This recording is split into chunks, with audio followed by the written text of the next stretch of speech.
Dahil na ganun dadagyan ng baha. Ayaw mo na play. Oh. Ayan po, kakamustahin po natin isang... Ano mo masasabi po sa baha ngayon?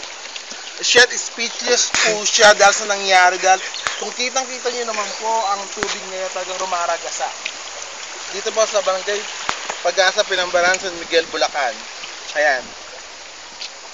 Ngayon po kung makikita nyo, kasi nung una po, ang tubig lang ay hanggang talampakan. Ngayon po hanggang tuhod na. Kitang-kita nyo po, ayan. I-interview mo natin isang kasamahan natin. Magandang umaga po. Siguro sa totoo lang po, tinatawanan na lang niya po itong problema talaga na ito. Magandang umaga po. Ano po masasabi niyo dahil sa talagang napaka-impossible na pagtaas talaga ng ganitong tubig. Biro kahapon, di ba, ang babaw lang. Eh, ganyan po talaga mangyayari hanggang hindi nasisimento ang putang ng Bunod Dam na yan dahil para po maihilang ang palaka, bumabaha. Ang tanong po dito, ilang palaka po kaya ang umihi? Sa sobrang dami po ng tubig na pinakawalan. Eh, nakita po natin yan, nagsisilikas na po.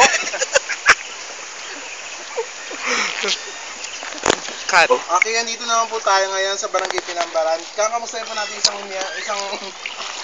napakasweeting pretty lang na parang hindi pinoproblema po ang baka. Magandang umaga po! Magandang umaga po. Ano po masasabi nyo sa bahay na to? Pinagmamalaki niyo po ba na mataas po ang terrace nyo kaya hindi po pinapasokan ng tubig yung bahay nyo?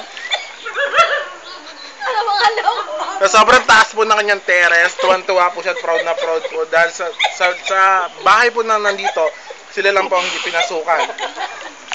Ano mo na Putaris kayong tatlo siya anak natin ang gwapo.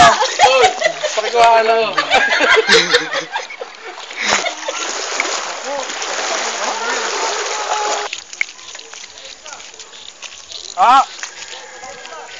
Lahat ba kailangan nyo malaman?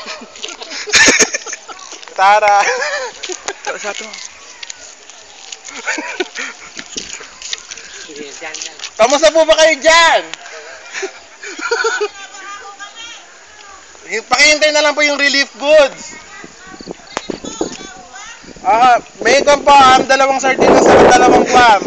Dalawang pillets, puro beef flavor lahat po naman.